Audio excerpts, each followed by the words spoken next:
500 साल पहले अमेरिका में यूरोप के सभी लोगों से कहीं अधिक लोग रहते थे, लगभग 50 से 100 मिलियन। 150 साल बाद केवल 6 मिलियन से भी कम लोग बचे थे। दो महाद्वीपों की पूरी आबादी का 90% कुछ ही पीढ़ियों में गायब हो गया। कल्पना कीजिए, आपके पड़ोसियों, दोस्तों और रिश्तेदारों में से हर 10 में से केवल एक ही जीवित बचता है, बाकी सभी दर्दनाक मौत मर जाते हैं और उन्हें बचाने के लिए कोई कुछ नहीं कर सकता। ये मानव इतिहास की सबसे बड़ी जनसांख्यिकीय आपदा है जिस पर स्कूलों में शायद ही कभी चर्चा होती है, लेकिन हर किसी को ये जानना चाहिए कि कैसे एक पूरी सभ्यता लुप्त हो गई। जब यूरोपियों ने पहली बार एस्टेक राजधानी देखी तो वे अपनी आंखों पर विश्वास नहीं कर सके। एक विशाल झील के बीचों बीच 2 लाख निवासियों का शहर बसा हुआ था। यह शहर उस समय के किसी भी यूरोपीय शहर से बड़ा था, जिसमें बहता पानी और सीवर व्यवस्था, तैरते हुए बगीचे और पेरिस या लंदन की सड़कों से भी अधिक साफ सुथरी चौड़ी सड़कें थीं। इंका लोगों ने पहाड़ों और जंगलों से होकर गुजरने वाली 40,000 किलोमीटर लंबी सड़कों वाला एक साम्राज्य बनाया, गांठदार लेखन प्रणाली विकसित की और अकाल की स्थिति में पूरे देश में खाद्य भंडार जमा किए। इंका लोग मक्का, आलू, टमाटर और कोको उगाते थे। ये ऐसे उत्पाद हैं जिनके बिना आज विश्व के व्यंजनों की कल्पना करना असंभव है, और ये सब उन्होंने लोहे के हल और चरखे के बिना किया था। मूल अमेरिकी चिकित्सकों ने खोपड़ी की सर्जरी की, जिसमें 70% मामलों में जीवित रहने की दर समान थी। जबकि यूरोप में ऐसे ऑपरेशन में 10 में से 9 मामलों में मृत्यु हो जाती थी। वे 200 से अधिक औषधीय पौधों का उपयोग करते थे, जिनमें से कई को बाद में यूरोपीय लोगों ने अपनाया। मलेरिया के लिए कुनैन बेहोशी की दवा के रूप में कोकीन विलो की छाल से बनी एस्पिरिन। एस्टेक लोगों के पास चिकित्सकों के लिए विशेष विद्यालय थे और इनका लोग अंग विच्छेदन और हड्डियों के फ्रैक्चर का इतनी सफलतापूर्वक इलाज करते थे कि हड्डियां सही ढंग से और बिना किसी जटिलता के जुड़ जाती थीं। मूल अमेरिकी स्वच्छता के प्रति सजग थे और प्रतिदिन स्नान करते थे, जबकि यूरोपीय लोग स्नान को अस्वास्थ्यकर मानते थे और वर्ष में केवल कुछ ही बार स्नान करते थे, जिससे रोग फैलते थे। 12 अक्टूबर 1492 को कोलंबस कैरिबियाई द्वीप पर उतरे और वहां उनका सामना निहत्थे लोगों से हुआ। आदिवासियों ने यूरोपियों को पानी और भोजन दिया, अपने गांव दिखाए और ऐसा लगा जैसे वे देवताओं से मिल रहे हों, क्योंकि उन्होंने पहले कभी श्वेत पुरुष, लोहा या आग्नेयास्त्र नहीं देखे थे। कोलंबस ने अपनी डायरी में लिखा, वे इतने भरोसेमंद और उदार हैं कि छोटी से छोटी चीज के लिए भी सब कुछ दे देंगे। वे बेहतरीन सेवक बनेंगे जो हमारी हर बात मानेंगे। 20 साल बाद कैरिबियाई द्वीपों के 30 लाख मूल निवासियों में से 60,000 से भी कम बचे थे।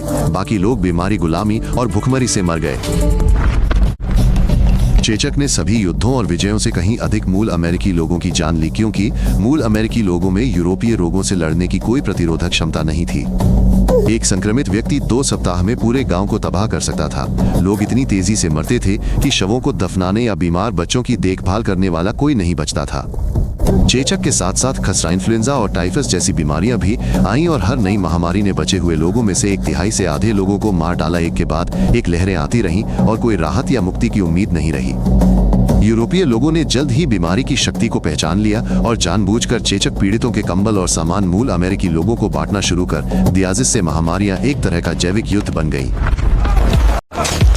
1519 में स्पेनिश विजेता कॉर्टेस और 600 सैनिकों ने 20 मिलियन लोगों की आबादी वाले एस्टेक साम्राज्य पर आक्रमण किया। स्पेनिश अपने साथ घोड़े, युद्ध के कुत्ते और तोपें लेकर आए थे। भारतीयों ने कभी घोड़े नहीं देखे थे और वे घोड़े और सवार को एक ही मानते थे, और तोपों की गर्जना ने आतंक और दहशत फैला दी।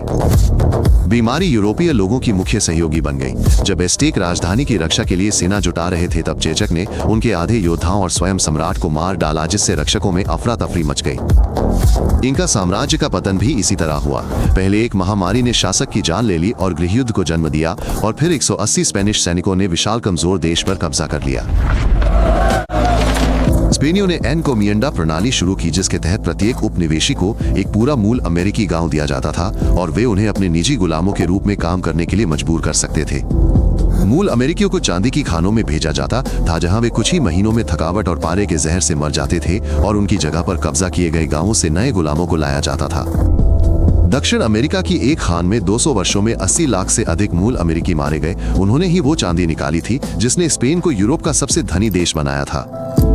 जब चीनी के बागानों में काम करने के लिए मूल अमेरिकियों की संख्या कम हो गई, तो यूरोपीय लोगों ने अफ्रीका से बड़े पैमाने पर गुलामों का आयात करना शुरू कर दिया, जिससे एक ऐसा अटलांटिक पार दास व्यापार स्थापित हुआ जो 3 शताब्दियों तक चला।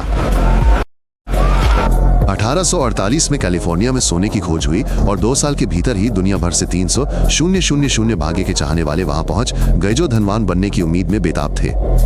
मूल अमेरिकी लोग हजारों वर्षों से इन जमीनों पर रहते आए थे, शिकार और मछली पकड़ते थे, लेकिन 20 साल तक चले इस सोने की खोज के दौरान उनकी संख्या 150,000 से घटकर 30,000 रह गई।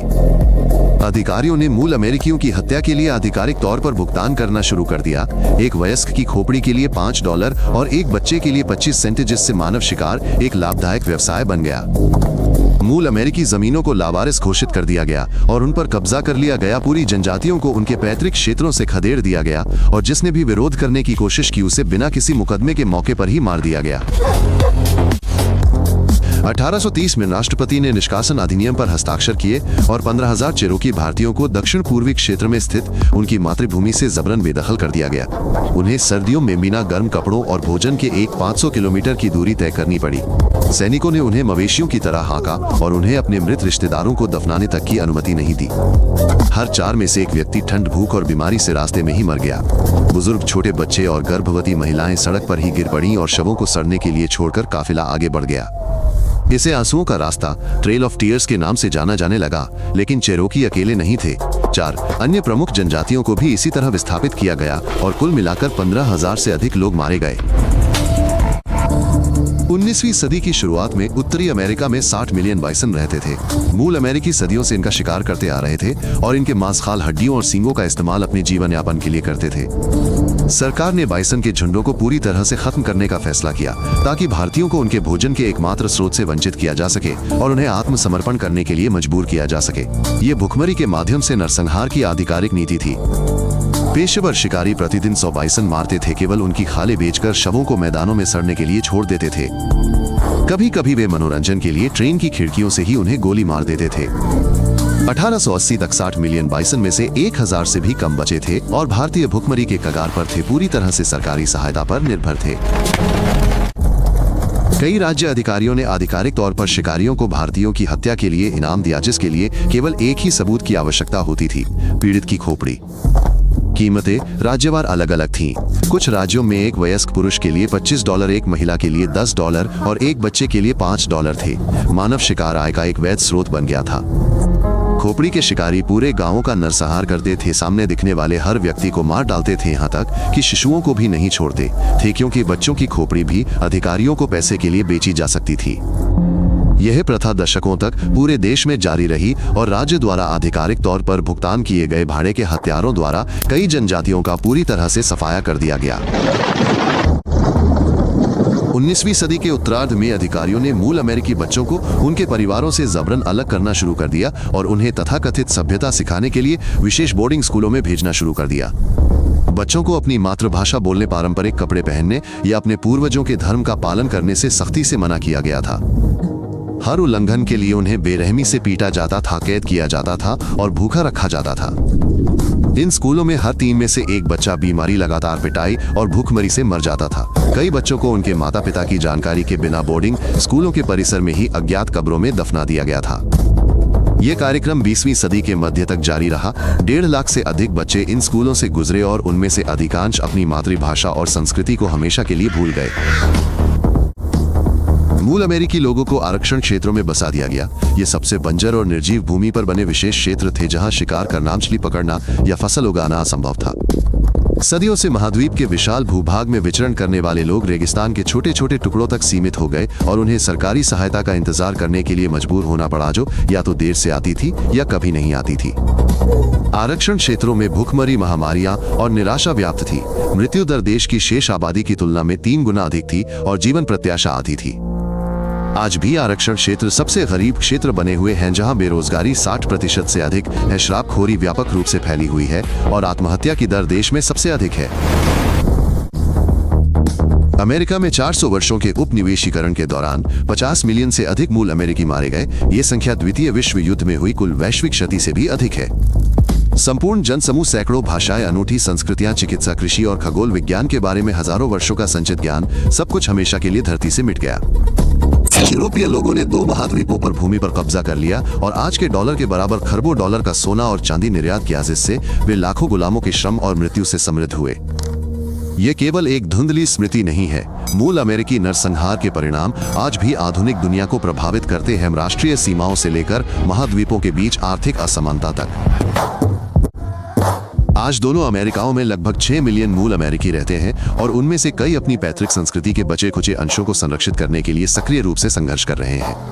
कुछ भाषाओं को बिल्कुल नए सिरे से पुनर्जीवित किया जा रहा है। उत्साही लोग पुराने अभिलेखों से व्याकरण का धीरे धीरे पुनर्निर्माण कर रहे हैं और बच्चों को ऐसी भाषा सिखा रहे हैं जो लगभग पूरी तरह से लुप्त हो चुकी है।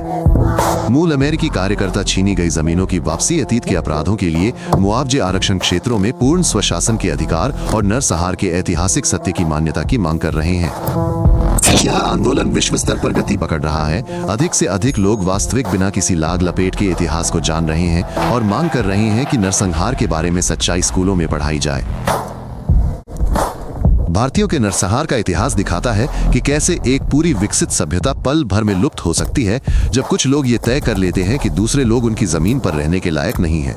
ये एक सबक है कि कुछ लोगों की तरक्की और दौलत दूसरों की मौत और तकलीफों पर नहीं बननी चाहिए, और नरसंहार पर चुप्पी हमें इसके अपराधों में भागीदार बनाती है। हर बार जब हम इस भयानक इतिहास को भूल जाते हैं या इसे छिपाने की कोशिश करते हैं तो हम उन लाखों लोगों की यादों को कमतर आंकते हैं जो मारे गए और ऐसी त्रासदियों के दोहराव का रास्ता खोलते हैं। अगर आपको ये रोचक लगा तो सब्सक्राइब करें ताकि आप नए एपिसोड मिस ना करें। हम हर बात को संक्षिप्त और सटीक रखते हैं।